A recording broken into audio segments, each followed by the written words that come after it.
If you're currently eating, here's a sincere word of warning. Put the bowl down. Because today we're diving headfirst into the most stomach-churning beauty methods in human history. Things that will have you simultaneously swearing absolutely not in a million years, while quietly thanking your lucky stars you weren't born a few centuries earlier. As always, I've pulled this together from various sources across the internet, so I can't vouch for every single detail.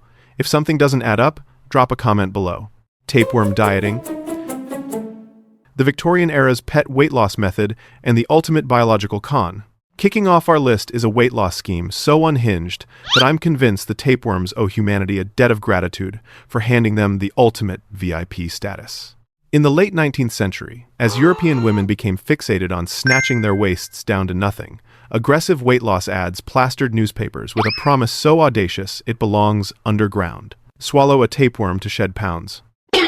The mechanism sounds logical, but is flat-out revolting. You swallow a capsule packed with tapeworm eggs. Once they hit your stomach, the eggs hatch. Whatever you eat, the worm hoovers up every last nutrient, meaning you can gorge yourself endlessly and still waste away. Sounds like a dream for anyone hooked on bubble tea and fried food, right? But hold on. The truly nightmarish part is the exit strategy. Once the target weight was hit, people had to flush the worm out.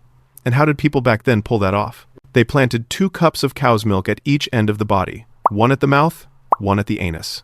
Because tapeworms are sensitive to lactose, they would supposedly crawl toward the scent on their own. By this point, the worm had ballooned to a fully grown length of up to 5 meters.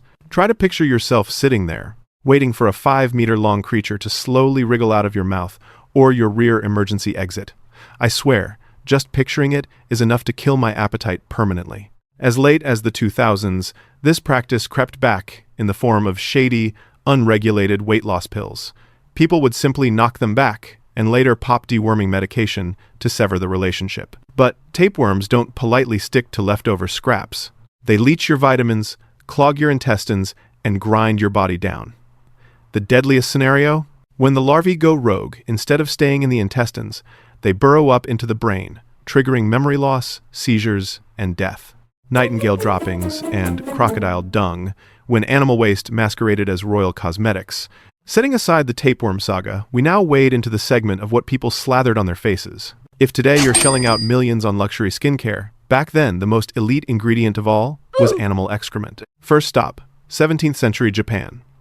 Geishas were renowned for their porcelain white complexions. But to pull off that flawless base, they relied on foundation laced with toxic lead, which ravaged their skin.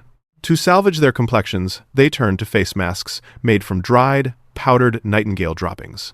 The practice actually traced its roots back to Korea. Koreans originally harnessed bird droppings to blast stains off fabric, thanks to natural enzymes with powerful bleaching properties. The Japanese caught wind of this and reasoned, if it can strip fabric, it can strip skin. And so they smeared it straight onto their faces.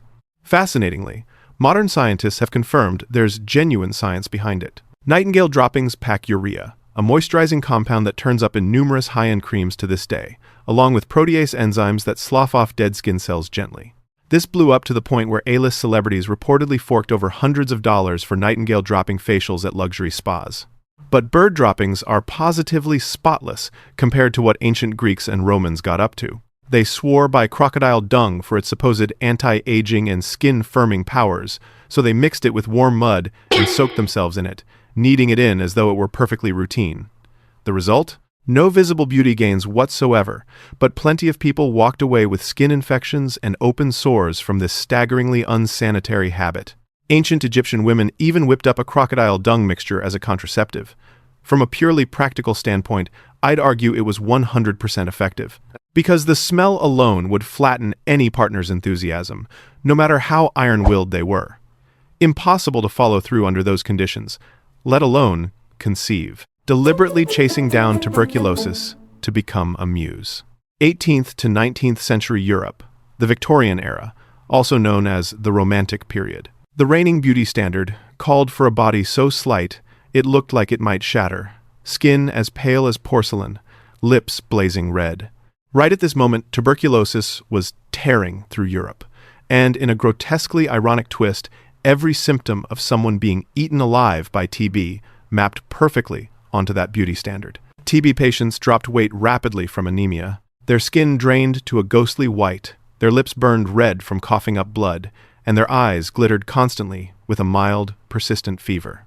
So, instead of fleeing the epidemic, women of the era actively sought out infected individuals, desperate to catch it themselves.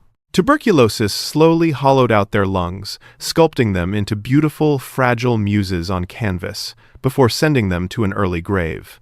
Even towering literary figures like John Keats penned verses glorifying tuberculosis as the disease of beauty. And what became of that romanticized death? He contracted TB himself and checked out of the world at 25. The celebrated opera La Traviata also romanticized a courtesan wasting away from TB in her lover's arms. It wasn't until 1882, when physician Robert Koch pinpointed the tuberculosis bacterium and proved it was a deadly infectious disease, that people snapped out of their romantic trance and started shunning the sick. When awareness hasn't yet caught up, humanity is perfectly capable of dressing up death as a fashion statement. Poisoning your skin. White, with lead and mercury.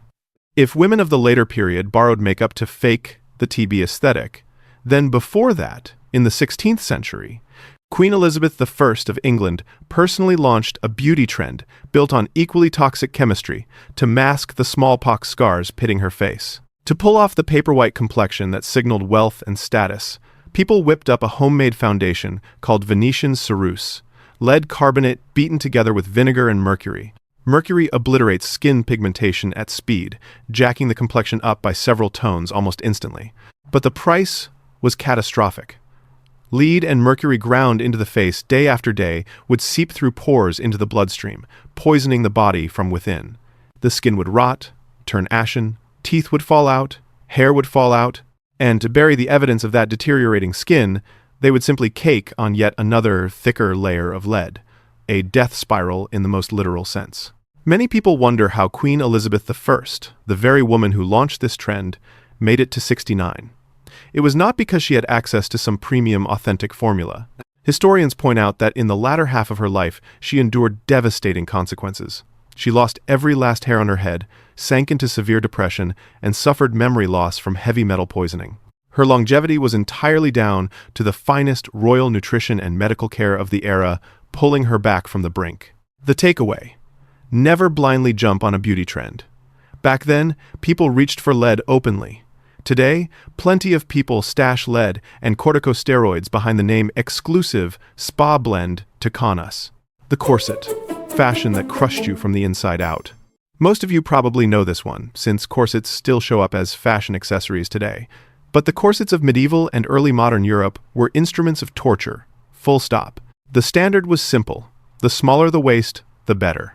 The garment was reinforced with metal stays or rigid whalebone, and ladies would rope in their servants to haul the laces at the back as tight as humanly possible, tight enough to choke off normal breathing entirely.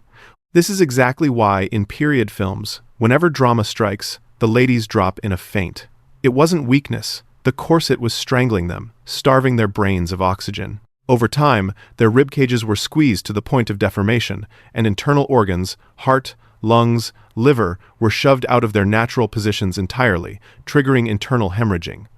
At its core, the corset was societal pressure physically hammered into women's bodies to satisfy the male gaze. Fortunately, today's corsets have been reimagined in elastic, forgiving materials, worn to flatter the figure rather than destroy it. Nobody is going to grind themselves down until their liver gives out in the name of beauty. Looking good is one thing, but you have to be breathing to enjoy it.